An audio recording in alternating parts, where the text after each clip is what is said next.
Alrighty. So. Oh, wait, shoot. No, wait, we're good. Go back. Great introduction. I'm killing it. Thank you! Oh, Jesus Christ. Alright. After that disastrous beginning, we are now going to be looking at the EZA details for all the new units coming to Dokkan. And I forgot to bring up one last person. Just going to go ahead and pull her up real quick. As you guys can tell, it is going to be Kefla, the Super Saiyan 2 physical one, the OG one. Alright, might as well let's go ahead and begin with her. So she's going to be leading the Batara category 3-key 160% to stats. So already she is going to be the best leader for the Batara category team. Mostly because there hasn't really been a new leader for the Batara category team, except for the 3rd year anniversary Int Super Vegito. But again, he's really old now, and his leader skill is not exactly the best.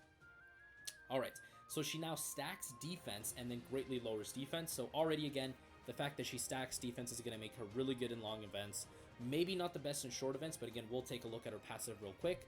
So she changes int key spheres to physical key spheres, so that stays the same. She gets 20% attack and defense per key sphere obtained. Before, she only got 12%, so that is a pretty big buff. She has a medium chance of evading enemies' attacks. That stayed the same. She launches an additional super, which has a high chance of becoming a super attack. That stayed the same. And she gets an additional 60% attack when attacking with 6 or more key spheres obtained. Alright, so she's going to be pretty good. Again, the fact that she stacks defense, she gets 20% attack and defense per key sphere obtained. She has a 30% chance to evade. She has a 50% chance to launch an additional super. This Kefla is going to be very good. Again, her leader skill is super good as well.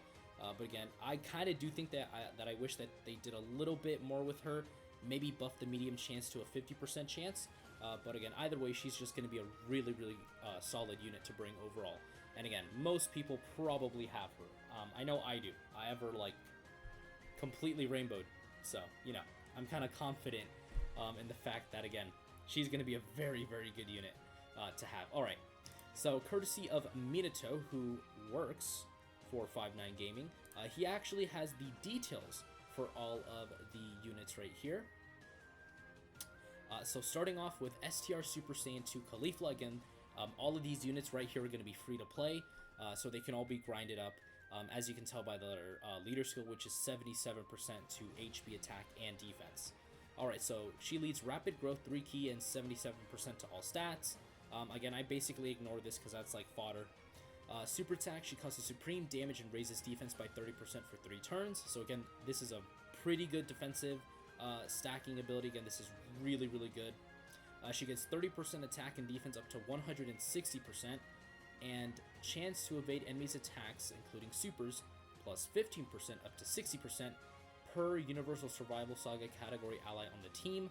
So essentially you want to run this unit on a full Universal Survival Saga team, or else she really isn't going to be getting the biggest buffs ever, which again does kind of limit her, but at the same time is going to make her a really powerful free-to-play unit to run in the Universal Survival Saga team.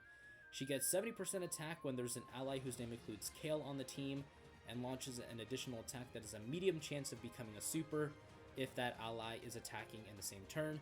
So basically you want to run the 2 free-to-play units together. Again, that means that this Caulifla, if you run her on the Universal Survival Saga team, is going to be getting 160% to attack and defense, with the 60% chance to dodge, with another 70% attack buff, and a 30% chance to launch an additional attack that has a 30% chance of being a super.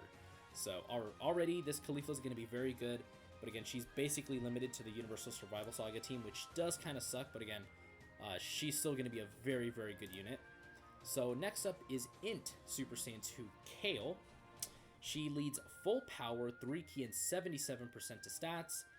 So her super attack effect is she stacks attack for 1 turn, or she raises attack for 1 turn, and then it lowers defense, so not the best super attack effect.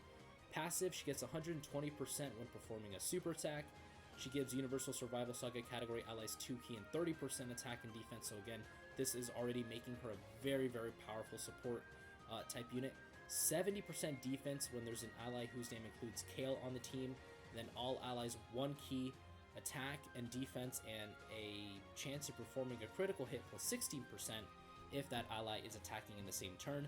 So again, this goes back to the whole thing. You want to run these two as a rotation, again, because Khalifa is going to be getting a lot of buffs by running her, you know, extra attack, extra additional super attack potential. And then this Kale is going to be getting extra defense and extra support type buffs to the whole, to the entire rotation on that turn. So again, this Kale I think is going to be way better just because, again, she's going to be getting 170% to defense plus the 2 ki and 30%. That puts her at like 200% defense. Actually, no, wait. That puts her at 220% defense because 120 plus 70 is 190, then plus 30, that puts her at, yeah, 220% to defense. So again, this Kale is going to be very, very powerful. Next up is Kaba. So he's a Bond of Master and Disciple, 3 ki, 77% to stats. He raises defense for 1 turn, it causes supreme damage, and raises all allies' defense by 30% for 1 turn. So again, a very good super attack effect right here. This basically means you're going to want to run this guy in slot 1. Again, this is a super good ability to give, you know, defense to all allies. It's basically what the Team Universe 7 LR does. And again, that's very, very powerful. So he gets 120% when performing a super attack. So he gets all of his defense on super. Attack and defense and chance to perform a critical hit plus 7% per Universal Survival Saga category ally. Jesus, I need to work on my English. So again, basically you want to run this guy on a full Universal Survival Saga team. He gets an additional 70% attack if there's a pure sand category ally attacking in the same turn. Not a very hard condition to meet. Pretty basic. So again, this Kaba is looking very, very good. Both of these, no, all 3 of these units are actually looking really, really solid. But I think the best one out of all of them is probably going to be the Kale. Just because, again, she's going to be giving a lot of support to the entire rotation, which is, again, something you really, really want to do. Alright, next up is the World Tournament units. Wait. Damn it, I'm a potato. Anyways, there they are. The next up is the World Tournament units. So next up is, like I said, the World Tournament units, and it's Tien. So he leads SCR type 2 ki 70%, so again, completely fodder. Super attack, he raises defense for 1 turn, and then lowers attack and defense. Again, this is a really good super attack ability. Again, this is basically what I want all units to do, is raise defense at least, and then lower attack and defense as well. So again, very, very good ability. So he gets 2 ki and 220% attack and a 180% to defense. Again, he did mess up on there. He did then correct himself. It's, again, 220% attack on the first super. So it's, again, 220% attack and then 180% to defense. He gets an additional 120% defense when facing 1 enemy, plus an additional 120% attack. Oh, never mind. So this stays the same. So the first 2 ki 180% stays the same. He gets the additional 120% to defense when facing 1 enemy, and then he gets the additional 220% attack, cuts his defense by 30% when performing a super, and then stuns the enemy for 2 turns once only.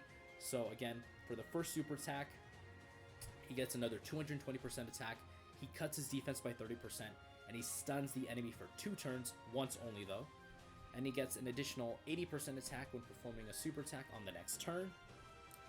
Alright, so actually, Tien is going to be pretty good.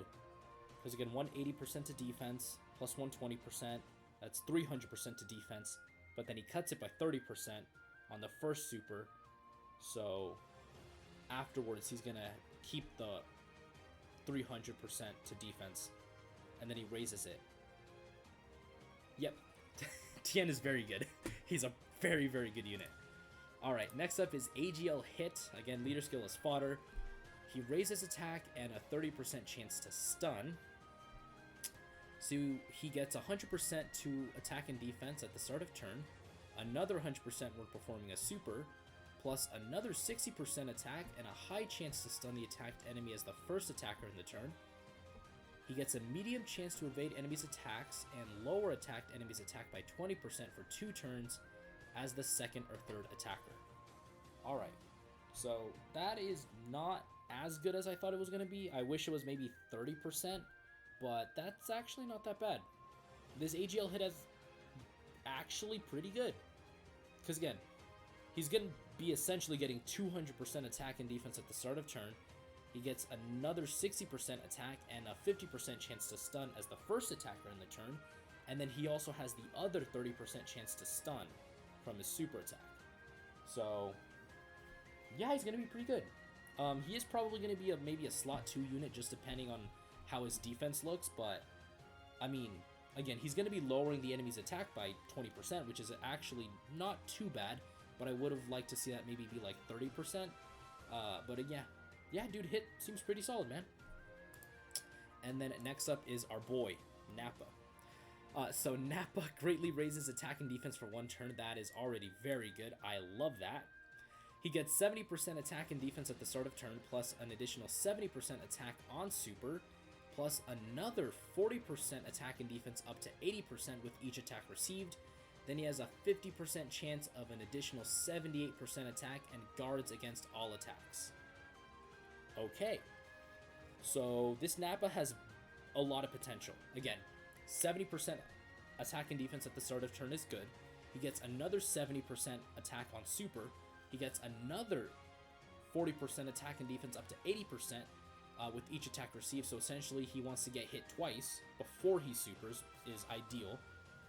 And then he gets a high chance. No, and then he has a high chance of another 78% attack and guard.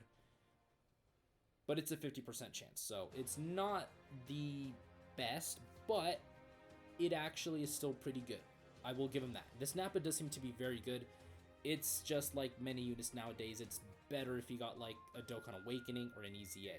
But yeah, this Nappa seems to be very good. So anyways, guys, that is going to do it for today's video. That was the complete EZA breakdown for every single EZA coming to JP Dokkan. Again, a lot of stuff to go over. Just to kind of reiterate, again, the Caulifla, the Kale, and the Kaba, you basically want to run these guys all on the Universal Survival Saga team. Kale is easily the best because of her support type ability. Caulifla is going to be very solid defensively, as well as hit decently hard, but again, she's restricted to Universal Survival Saga. And then Kaba, again, he's more of a slot 2 unit. His defense is going to be pretty good. Again, he's going to be a very, very solid unit. But again, he is going to be a slot 2 unit, and you do, again, want to run him on Universal Survival Saga. Tien is going to be super good for Super Battle Road. Again, that first super attack, he's going to be doing massive damage. Guaranteed stun for 2 turns is super good. His defense is still going to be very, very solid, even after he cuts it by 30%. Again, the fact that he still raises it on super and lowers attack and defense is really, really powerful. So again, Tien is very good for short events like Super Battle Road. AGL hit is going to be very solid. Again, we'll see, how he looks like in action. But again, just based off of his passive, he's going to be a very good unit to run in Super Battle Road as well. Just because, again, his ability to stun, also lower enemy attack, and wait, let me reiterate. Just to lower enemy attack, depending on if he's on slot 2 or 3 or slot 1, is also very, very good. And then Nappa is actually decently good. Again, he has a lot of potential. The only issue is, again, I wish the guard was guaranteed. If that was guaranteed, Nappa would be pretty good. And I mean really good. So yeah, those were all the EZAs, as well as Awakenings coming to JP Dokkan. So do keep that in mind. And anyways, that is going to do it for today's video, and I will see you all in the next one. Peace. The name of this one is Rosé.